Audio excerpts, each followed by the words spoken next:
Okay, hi everyone, thanks for tuning in. My name is Kylie Maslin and we are talking today about blogging as a feminist issue. Thank you very much to the Digital Writers for having us. To introduce myself firstly, I'm a writer based in Melbourne, originally from Adelaide. My blog is called Plate, which is an ongoing account of what I've been reading and what I've been eating through personal essays that combine literary criticism and recipes. I've spoken about my writing at the National Young Writers Festival and Emerging Writers Festival, and I tweet at Hello Book Plate. Today I'm joined by three wonderful women writers who all write online: Jane Howard, Celeste Little, and Emma Maguire. Jane Howard is a freelance arts journalist and critic based in Adelaide and covering work nationally.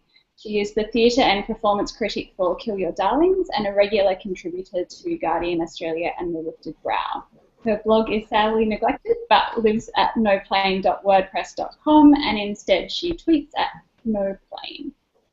Celeste Little is a proud Orangi feminist, trade unionist, and vegetarian. I totally stuffed that up, even though I asked about it before. As well as being the current National Indigenous Organiser for the NTEU, Celeste is a freelance opinion writer who got her start from blogging personally at Rantings of an Aboriginal Feminist.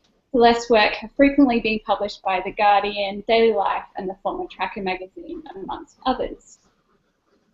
And Emma Maguire is a PhD researcher in English literature at Flinders University, where she is completing her doctoral thesis titled Automedial Girlhood's Reading Girls' Autobiographical Practice in Digital Context.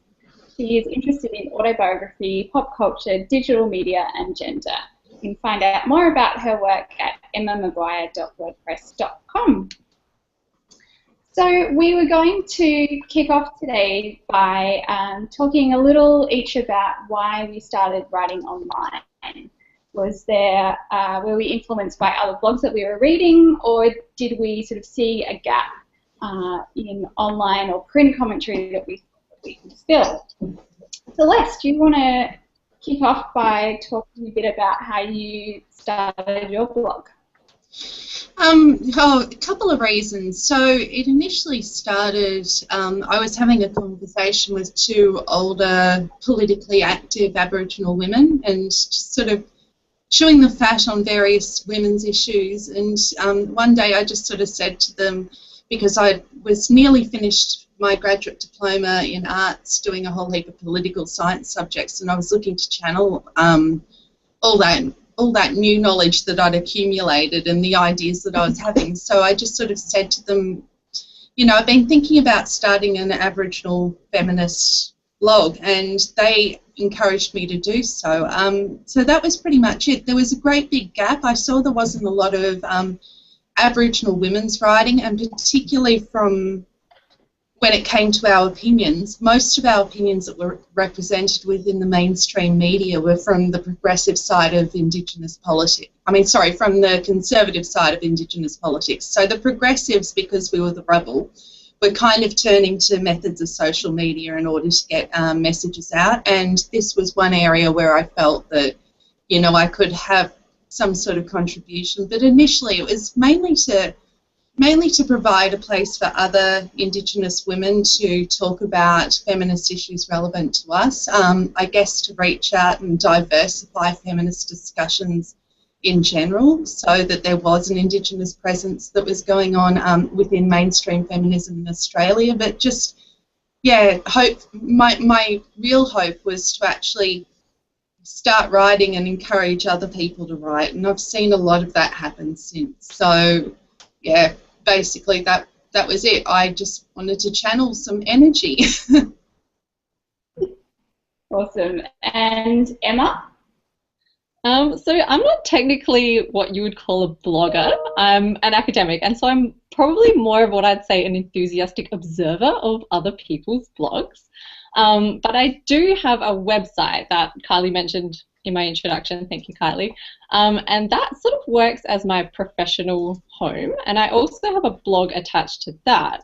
But it's kind of very narrow and specific, so it's not highly personal writing, although it is obviously me talking in a much more relaxed, kind of casual, informal way than I do in academic venues for publishing. But it is all about my academic work and the stuff I do for uni and my postgrad activities. And the reason I started that was really to get a bit of visibility as a young scholar. So I think that blogs also do function to create that kind of presence on the web, and it gives people a bit more of a sense. Like a website has definite uses, but it's very static. So I think having a blog attached to a professional website definitely gives people a bit more of an insight to your evolving ideas and interests in a professional way. I don't know if you guys agree. Yeah, definitely. Like, I think we've all got professional development reasons for why we began posting our writing online, and certainly sort of either hope to or have had professional sort of outcomes come out of this writing. And I know, Jane, that's sort of definitely happened with you. Do you want to tell us a bit more about how you started? Yeah, absolutely. Well, it wasn't, for me when I started, it wasn't about professional development at all. It was totally a hobby, and I didn't think I would. I started blogging when I was doing a science degree, and I didn't think I would. I just thought I was on a science track. I definitely didn't think I would end up being a professional theatre critic.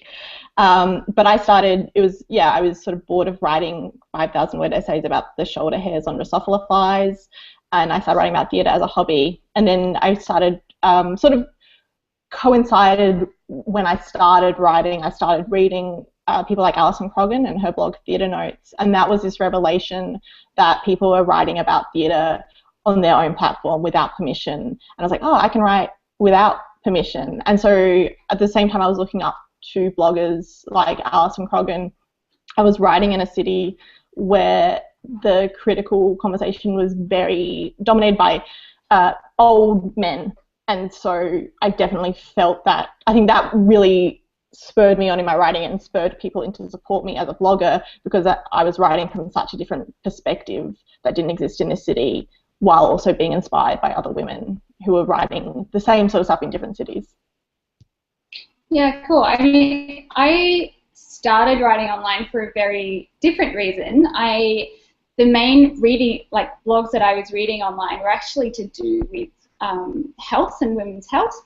That I was quite unhealthy for a few years, and was reading people like Sarah Wilson and sort of female bloggers who talked a lot about health and nutrition and this sort of thing.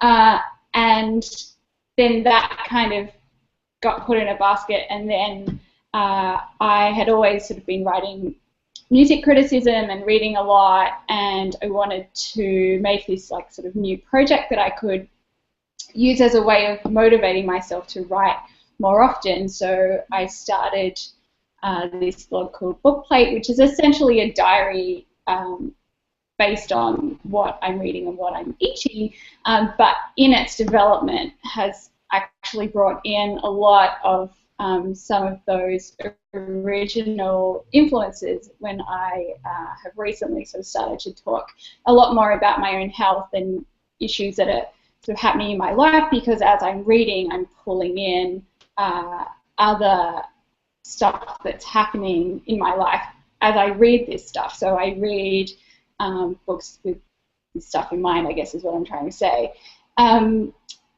And that for me is a way that I can write online that I couldn't do in print. So in print, I can write book reviews, I can post recipes, I can talk about food, I can talk about my health, but when I write online, I feel like I have the ability to just write about whatever I want. And so in doing that, I bring all of this stuff in at the same time. And that for me has been a really incredible gift, to just be able to have that freedom to write whatever you want. And so I wanted to ask you guys what you get out of writing online that you couldn't get or don't get from writing in print publications or for a masthead. I guess for me it was the same sort of thing. So there is a freedom, you're your own editor, and that's your space with which to get your ideas out there. And they're your ideas, so people have the choice to then engage with them in ways that they find meaningful or that they disagree with, and they can engage in discussions on. There's a fair amount of, I liked that autonomy and that creativity that writing within my own space has, but also, like I said earlier, there was a major part of it for me, which was about reaching out to the community. And with the Indigenous community, I know that we're using Facebook at rates 20% higher than anywhere else, and it doesn't seem to matter where we are in the country, whether it's in the cities or remote communities.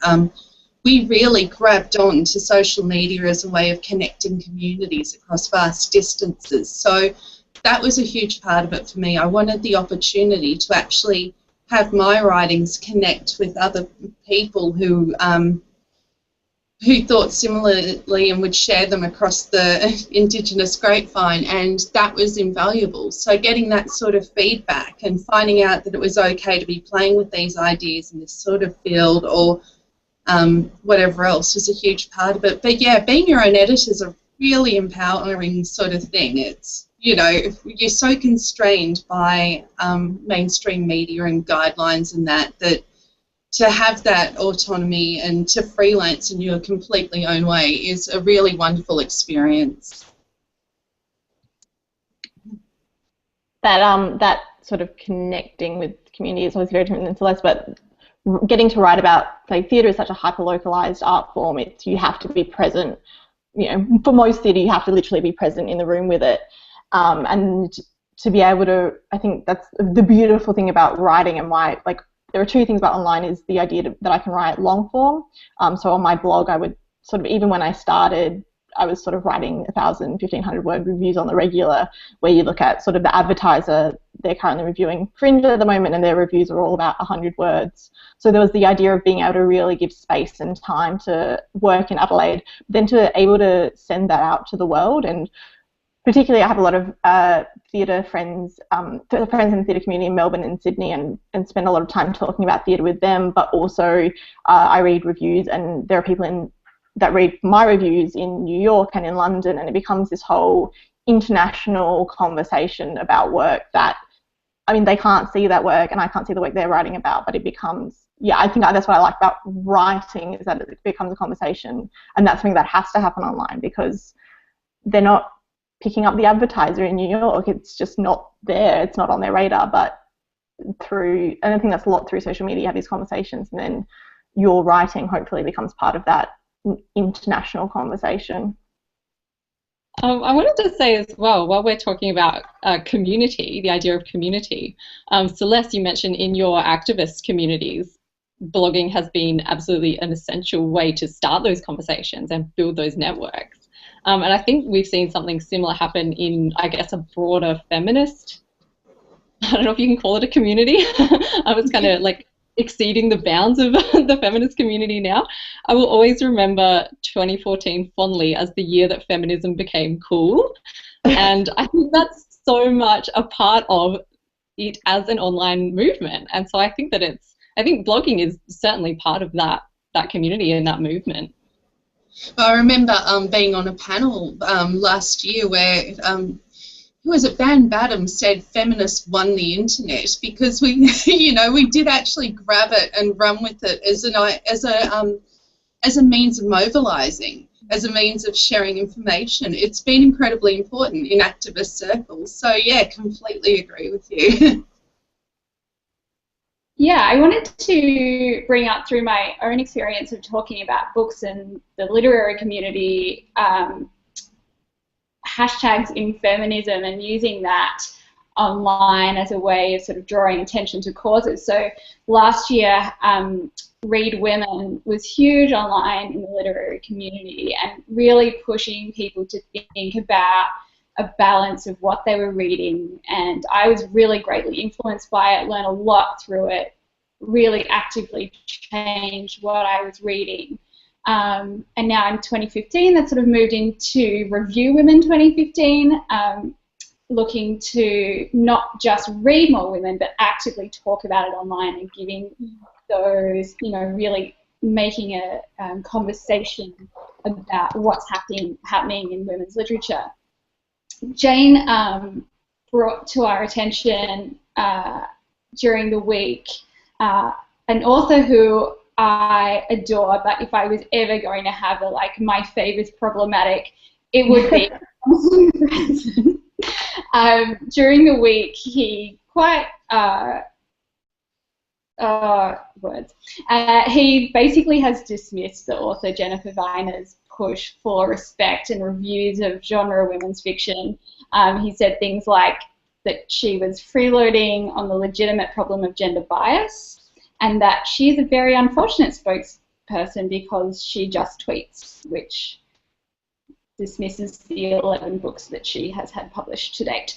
I'm not saying that she is an author that I have read and probably will not read in the future, but I do think that she has said some really great things in response to what Franzen said during the week. And I just wanted to read a quote, and then maybe we can talk a little bit about what you guys think about this. Jennifer Weiner said, "There's a long history of women using the materials at hand, whatever's available to them, to make art or make a case. I'd argue that feminist Twitter, women writers advocating for their work 140 characters at a time, is part of that history." I think that's actually really powerful, and it talks a lot about what we're here to talk about, in that using Twitter and using blogs and using online communities as a way of the feminist sort of cause, for want of a better word, out there. What do you guys think about that? This is probably a really uncool thing to say. Jonathan Franzen would hate me for it, but I don't think I would be writing.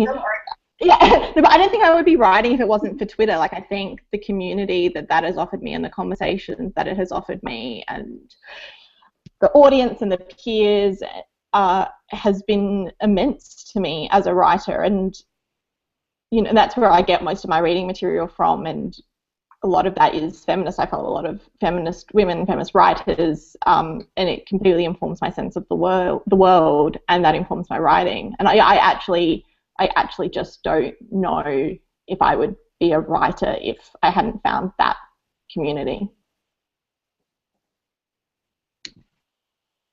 What about you, Celeste? You were talking a lot before about Indigenous people in particular using social media as a way of building a community.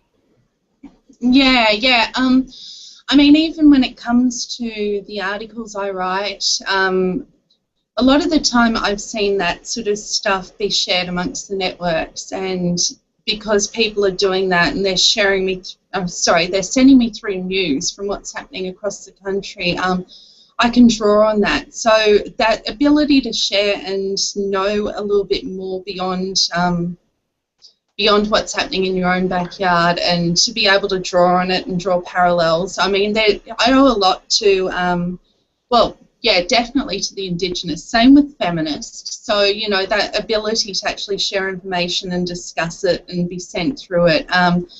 It's been a pretty wonderful way to, empower a lot of people at the same time. So, I'm not too sure what else to say on that. It's just, without that sort of signal boosting, without that sort of support that I've gotten, I probably wouldn't have gotten anywhere within the writing. So it was all very integral that I was receiving, firstly, stuff from other people, or I was being tapped into it via these sorts of networks, but also that people were sharing my stuff outwards as well in good faith. Yeah, I wanted to say as well, going back to Franzen, so infuriating, reading that back and forth.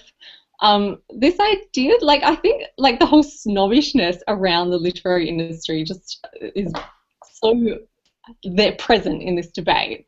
And it seems to me that, I'm sure, I don't know, does Jonathan Franzen read blogs? Probably not. I might read particular blogs.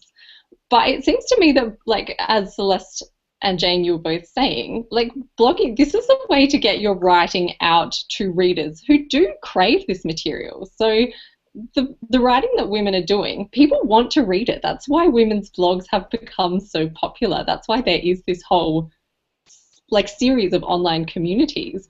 And the fact that I guess some parts of the literary industry want to disregard that, I think just frames the debate completely falsely. Like, I just don't think you have to have literary or online texts. I think that, I don't know, there's much more of a conversation there than perhaps this particular debate is letting us see.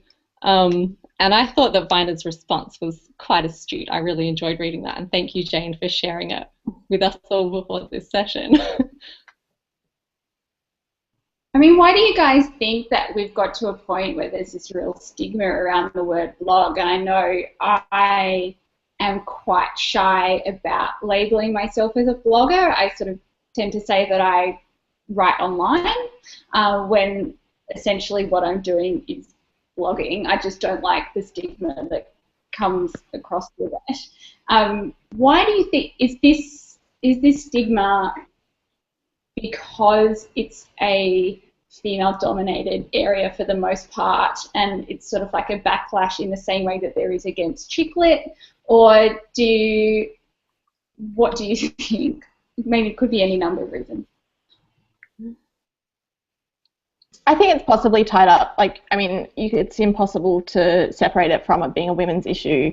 But the idea, like what I was saying, like part of the reason I started writing because I realized I didn't need permission. And I think people can have a big issue with people, and I think it comes down a lot harder on young women deciding that they can write without permission, without an editor, without a masthead. I tend to not use the word blogger anymore, but that's just because I don't really blog anymore. But I have really noticed that people will, the way that people introduce me is different. Like, people who don't like me very much or who don't respect me as a writer will introduce me as, oh, this is Jane, she's a blogger, rather than this is Jane, she writes for The Guardian. Like, that is the way that people, if we're sort of in some sort of, I don't know, conversation or event where someone is introducing me to someone, I can pretty much gauge what they think of me by what publication they introduced me by.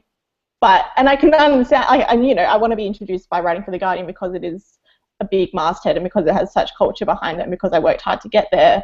But at the same time, I'm not ashamed that I started as a blogger. I think that's really great, and I wish I blogged more, but I just can't really figure out how to balance my professional writing and my blogging at the moment.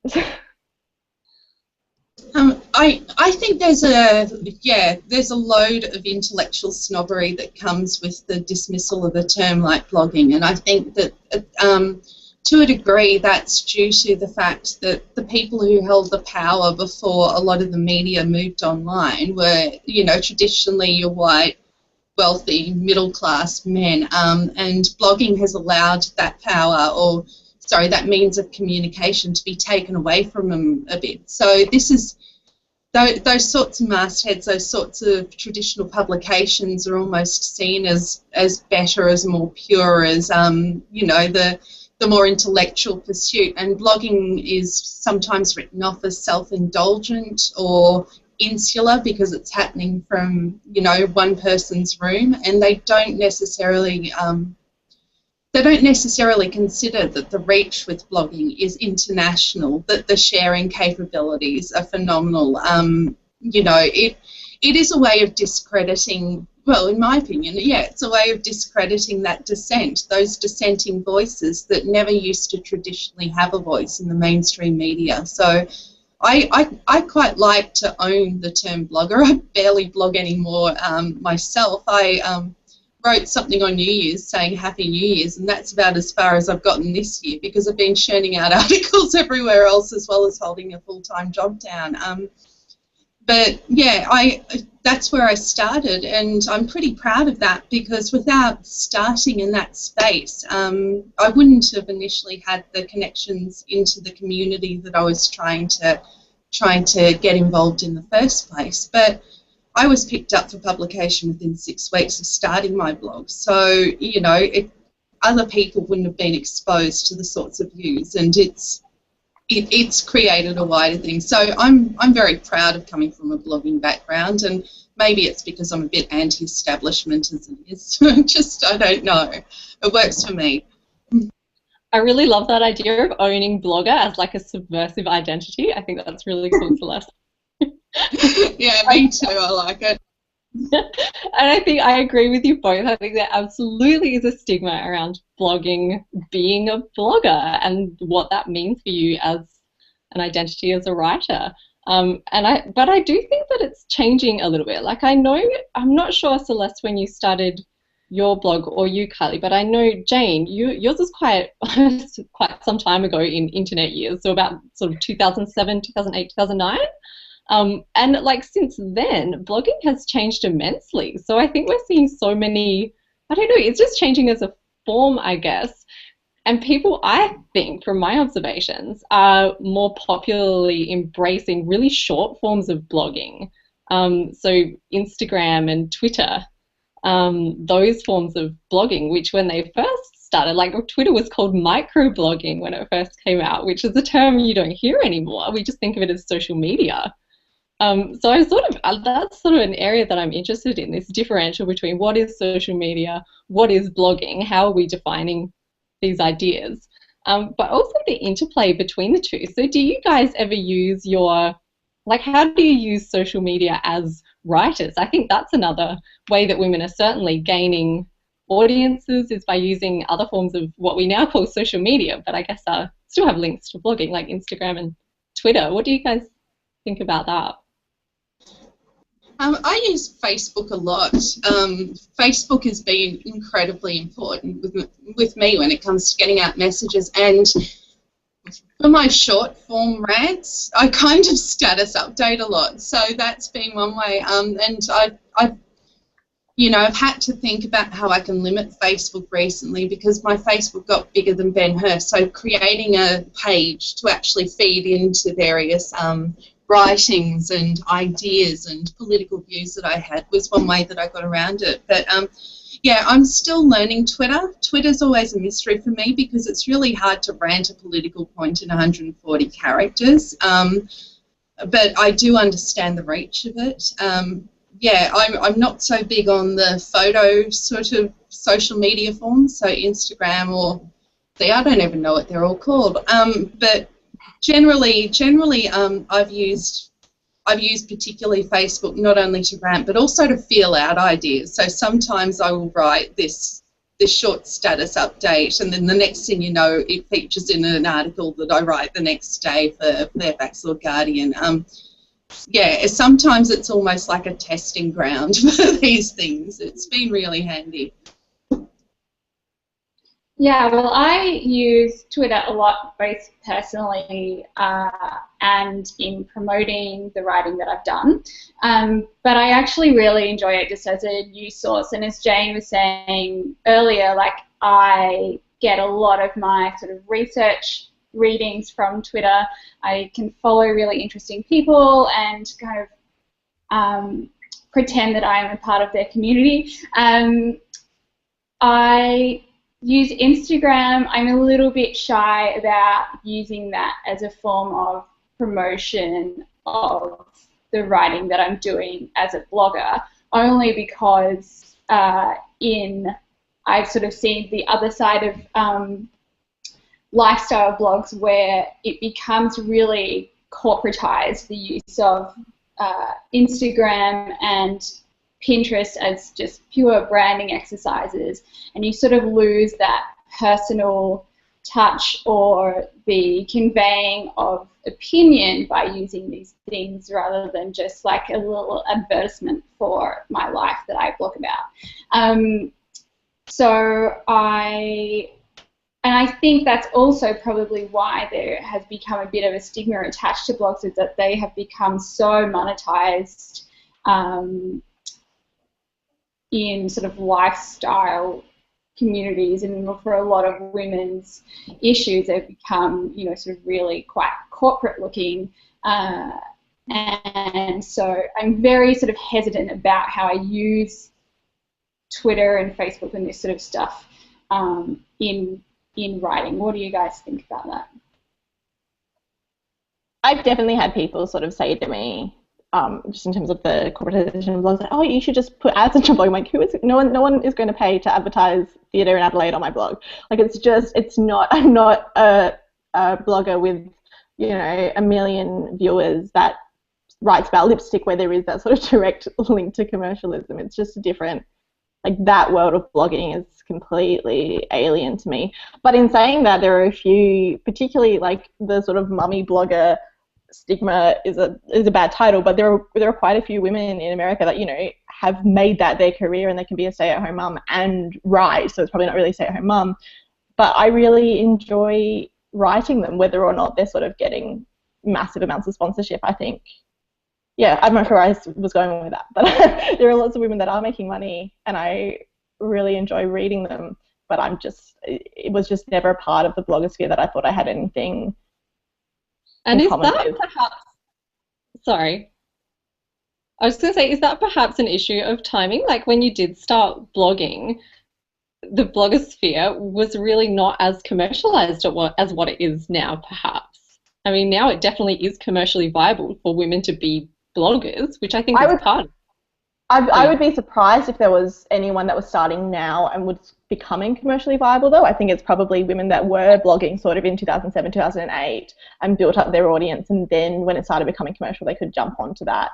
But I think mostly for me, it's just like theatre, independent. Like, I've mainly read about weird independent theatre in Adelaide. Like, they don't even have enough money to buy a beer after the show. They definitely don't have enough money to pay me.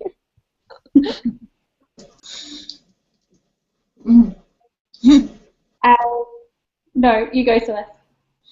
I'm trying to think what I was going to say. I think, you know, maybe I was talking about snobbery when it comes to opinions on bloggers and all of that, and I think I've got a bit of reverse snobbery going on, because I never wanted my blog to be a commercial venture of any sort. There was something that attracted me to writing in that space in the first time, and it was completely that it was a non-commercial space, that, you know, it was about accessing some sort of well, my site is about as low-key as possible. It's a free blog. It's never had anything particularly flash on it. So it was about creating those sorts of ideas in a space that other people didn't own. And with that sort of advertising stuff, whilst I totally understand, particularly women who are stay-at-home mothers tapping into it for a source of income and all of that, that wasn't so much a consideration for me. More, I was just carving out a space in order to be a subversive pest in the world of mainstream media, and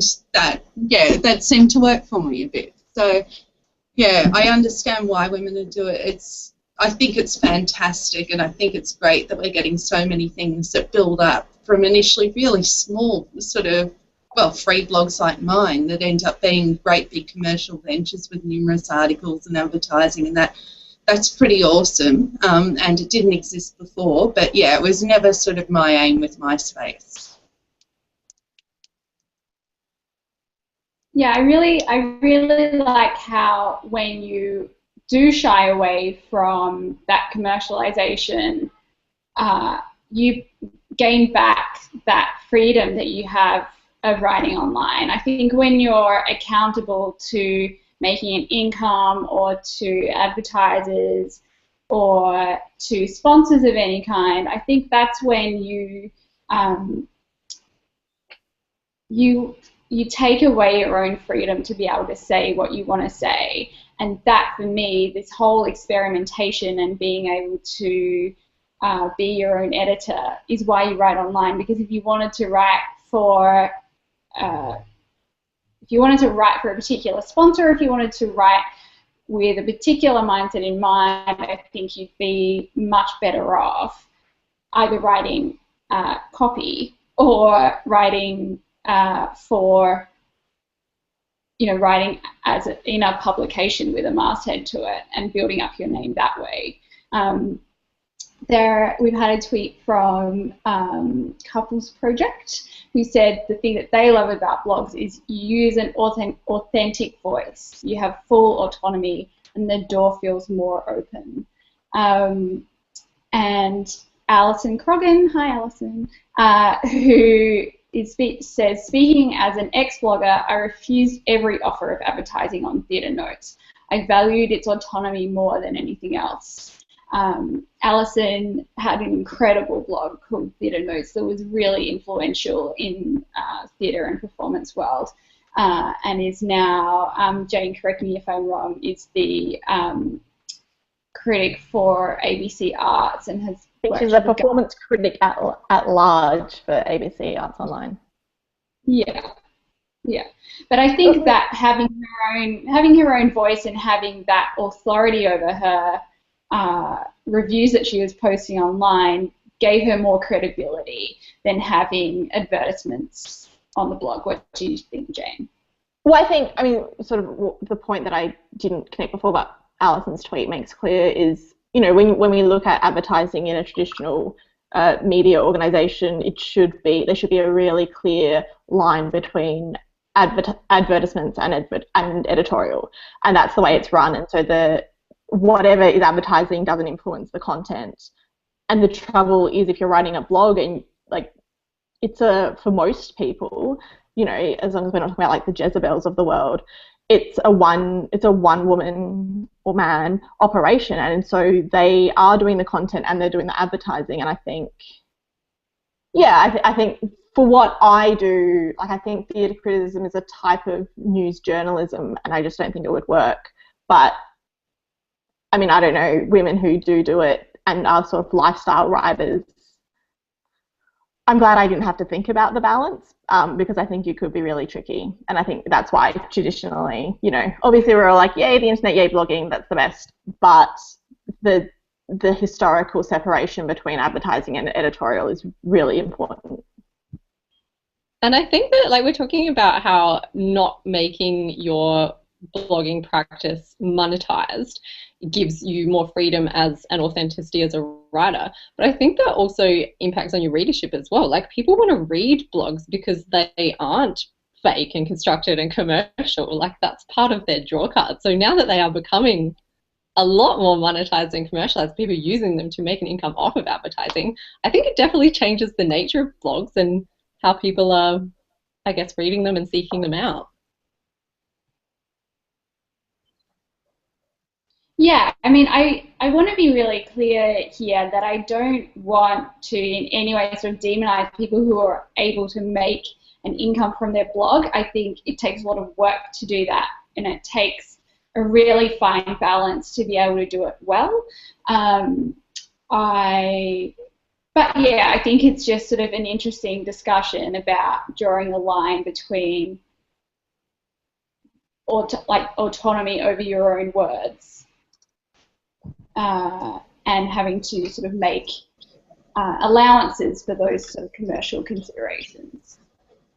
Well, it's almost, I mean, yeah, any sort of affiliation, and I totally agree with the idea that people are accessing blogs for the same reason, that they're looking for independent sort of sources out there, independent views, where they're not seeing those sorts of links between commercialism and anything else. But that independence carries over to so many things, and I was always quite concerned about any sort of affiliation. So whether it was, you know, being perceived as having a political affiliation or a commercial affiliation, or I don't know. My only affiliations that I was comfortable with were the ones that I wrote down, and that was it. It was sort of beyond that. I got very, very wary of the idea that someone's voice could be used in order to become a spokesperson for something that they never set out to be. So that commercialism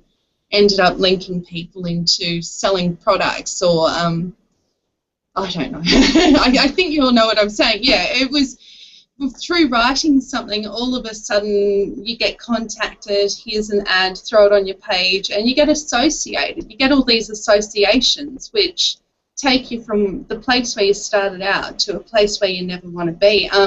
I do think, like I said earlier, that it is incredibly important. It's created a source of income for a lot of women who were doing those sorts of stay-at-home mother sort of roles, which for me is extraordinarily important as a feminist. I mean, you know, the more financial autonomy women have, the better. But I am very, very wary of my views having their own autonomy, and linking in with anything else was kind of beyond what my initial sort of audience was something that I was incredibly wary of. One of the reasons that I started to write online was due to a lack of confidence about my own writing and wanting to use this sort of safe space as a way to experiment and build up almost like a portfolio of my own writing, to try things out and to then be able to turn to publications and say, this is what I do and these are some more polished examples of it, of perhaps what I started with a while ago. I wonder if the conversations around things like pitch bitch, where women are notorious, for better or worse, of not perhaps having as much confidence in pitching to literary publications or being as forthcoming with their work, how this relates to so many women writing online. Do you guys have maybe similar experiences of writing online as a way of just kind of putting yourself out there and see what happens, or? I think I feel really grateful that no one really read me for maybe the first year that I was blogging, because it was because a lot of it's quite terrible. Every now and then someone will be like, oh, I went and I read your review of something that's like 5 years ago. I'm like, oh no, and then I go and read it and then I'm all embarrassed.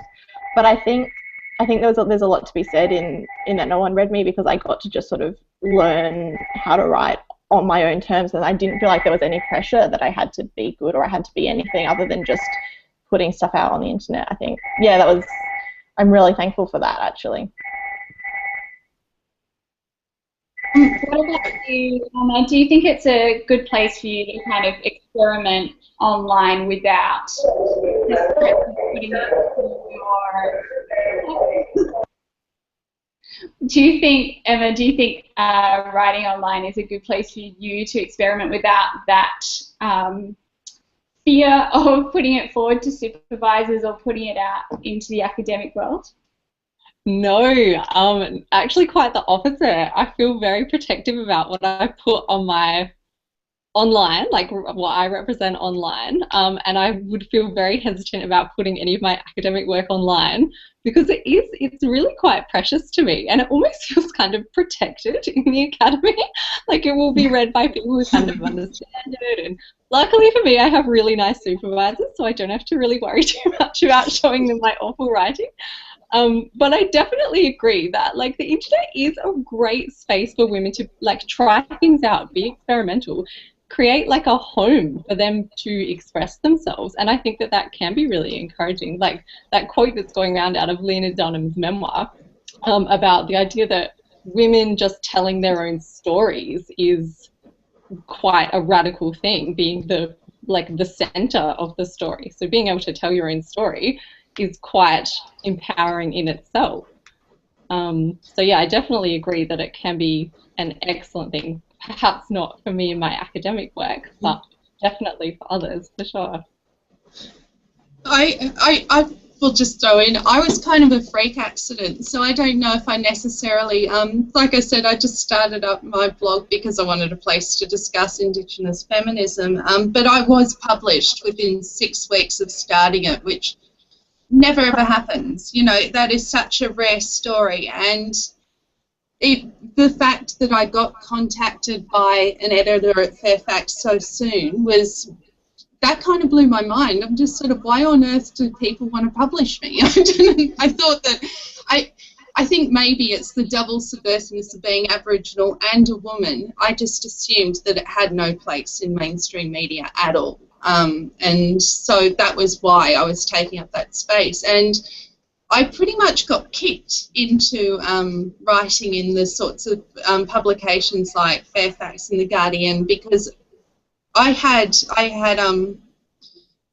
the next time it happened, I didn't pitch to them for months. The next time it happened, I'd written something else on my blog that grabbed another editor's attention, and it's just gone on from there. So I had to learn how to get together a pitch, how to, how to write in a sort of style that was more for them rather than the way that I just throw something out on a blog. And it's been quite a journey, a learning journey for me.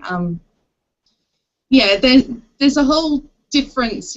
I don't know. There's a whole difference in the way that you write between the two things. But the fact that I was approached in the first instance allowed me to continue to be myself in another form. So I've pretty much started up. Here was my blog. Those were the ideas, and then they've been transferred across to mainstream media, which is kind of a gift that not many people get. So my story is not one that I would say is a usual one that other people should take as a way to break into a bigger sort of writing thing. It's a very unusual story about how to get out there writing anyway. Just with regards to writing abilities, writing's something I've always felt comfortable with. It was kind of my first real major mode of communication because of ear problems as a kid and that. So I always used to write stories, and I was just expanding on that. Celeste, I love your story as like the online writing equivalent of a supermodel like being pulled off the street and someone snapping a photo. But I think what you're saying about filling a gap that's not prevalent in mainstream publications or mainstream media is what online writing can really bring. And that's when it can become an act of feminism, because we can say things that aren't being said in traditional circles and say it in a way that is not being edited or sort of muddled with. We can just kind of say what we want to say, put it out there, and build a community of like-minded people who also think these things and have, experienced these issues or feel passionate about these issues. I guess, and if anyone we're coming sort of to the last 10 minutes, so if anyone's got any questions, please tweet them with the hashtag DWF15.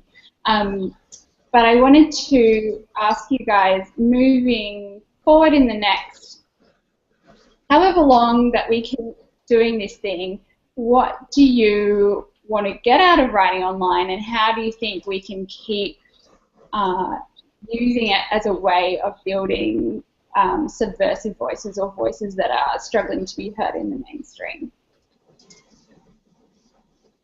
Part of something that's just always been really important to me in my theatre criticism has been bringing a explicitly feminist perspective to theatre criticism, particularly, like I said before, writing in a city like Adelaide where most of the critics were old men, and I don't really get along with the critical fraternity here because if they write a misogynistic review, I'll call them out on it. And there was a few years ago, there was a really explicitly feminist dance piece. It was like all of the marketing was about it being feminist dance. It wasn't sort of, well, they weren't sort of trying to trick you into it. And every publication in Adelaide sent a male critic. And I, in my review, which was on my blog, I also wrote a thing about how that was bullshit. And like, look, they can review it, that's fine, but maybe they should think about sending a woman who can actually understand it. And I quoted some of the reviews, one of which said that it explores, there was a scene about housewives in the 50s, and it said something about how it explores the pressures that women perhaps inadvertently brought on themselves. And then there was another piece where it spoke about how one of the choreographer who, when she was a teenager, was a model, and basically only spoke about her being a model and not about her being a choreographer at all. And so I got quite angry at that. And that's sort of when I get angry on Twitter most of the time, is when I read a misogynistic review in Adelaide, or not even misogynistic, just a review that I think misses the point. And I think that's really important to me, and whether that's on a blog or if it's on Twitter or if it's just in my reviews, is being being someone who sees work from that perspective and both sort of sees like work by young feminist artists, which there are so many in Australia right now, and being able to really connect with that work on that level, but also work by men who maybe aren't seeing women in a way that I appreciate or that I think is true, and getting to write about that. And that's always going to be part of my work wherever I'm writing. I think that's really important for me, and it's also really personally fulfilling.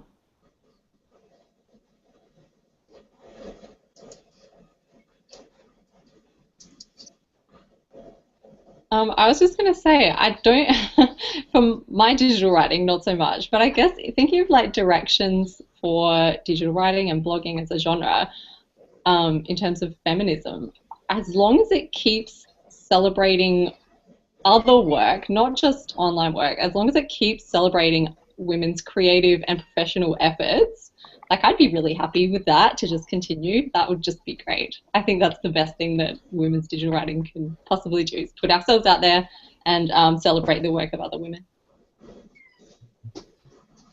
I really love the idea of expanding the horizon. So online created this, well, it opened up this frontier, to use colonizer language. It opened up this frontier in which we could all start to engage. And one of the best things I've seen, like I said, since I started my blog, and there are other Aboriginal writers blogging at the same time, there are other feminist writers, but there's been blogs that have started up that have been inspired by writings that have happened online, or have disagreed with them and decided to go and claim their own space. So the idea that people could go and claim their own space and the conversation wasn't owned by a very small group of the most privileged people in society was incredibly attractive. So I love that idea that there is discussions that's happening. There are discussions that are happening around this core group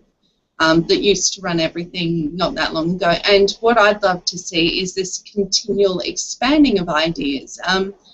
There's so much more interaction that can happen via these sorts of means, and it can feed into so many things. So when writing feeds into on-street activism, or it feeds into television programming, or or stage works. I was toying with an idea not that long ago, Jane, of a good feminist version of Stephen Sondheim's Company, because I think it needs to happen. I went and saw a production of it not that long ago, and I just cringed all the way through it. I would love that. How good would it be? How good? But yeah, that idea that from these writings, people can take those ideas and mould them into their own creative sort of creative spheres, use them as inspiration to create other amazing things. That's what I'd like to see. So discussion and evolution. And feminist Stephen Sondheim. I guess for me, I'd really love to, I've just been so influenced and so overwhelmed by the communities that have come out of things like Peach Bitch and Read Women and this sort of thing, that it really warms my heart to see these things happening. And so what I would love to see is people sort of continuing to engage with these and to put them out there, and that they will continue to inspire people to build themselves and to build their own writing and to extend their own ideas, and that we can I guess the really wonderful thing for me about online writing is that it's cheap, it's flexible. If you have kids, you can do it when they're asleep. If you work at night, you can do it when it's like flexible medium to be able to do it, that you have the ability to reach out to people no matter what. If you are writing subversive ideas in print media, you never know if someone can afford to buy the paper or a subscription, or if it comes to their town or anything like this. The thing that we can do when we write online is build communities of people that we may never meet, we may never even talk to, but we can sort of put these ideas out to people who will see it in the middle of the night on the other side of the world, and it will mean something to them.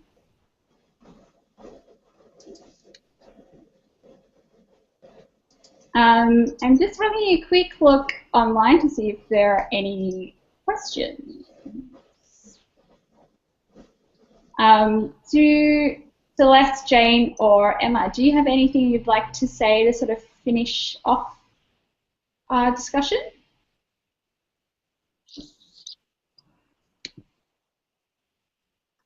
Just let me look at my notes. I guess I'd just encourage other people to take up blogging or look at social media as a tool and as an incredibly valuable one. Yeah, if I was going to sum it all, it'd be you never quite know where your writing's going to end up. You never quite know where your ideas are going to end up, and getting out there and giving it a go is an amazing sort of, well, it's personally empowering, but you never know who else you could empower along the way. So yeah, use it, and it's there, so use it and take the space. I found so much out about myself as a person through writing and processing thoughts through writing. I'm really glad that I do it, and you know, I don't know how long I'll stay on this, you know, tenuous freelance writer professional career track, but one way or another I'll be writing. So maybe there'll be a blogging revolution again in 10 years when I sort of give up the professional stuff and I go back to the blog, but I think it'll always, I'm really glad that it's something that I have found. Yeah. And I would probably say, as an enthusiastic observer of other people's blogs, just keep writing interesting stuff for me to study. That would just be great. There are so many amazing blogs out there, and I'm so happy we have the internet. Not only cats. Well, I think that's a good place to finish. Thank you so much, Jane, Emma, and Celeste, for joining me to have this discussion. Thank you, Digital Writers Festival, for having us and for enabling this kind of discussion to happen. And happy Festival Friday, everything. Thanks, Kylie. Thank you. Thank you, everyone, for having me.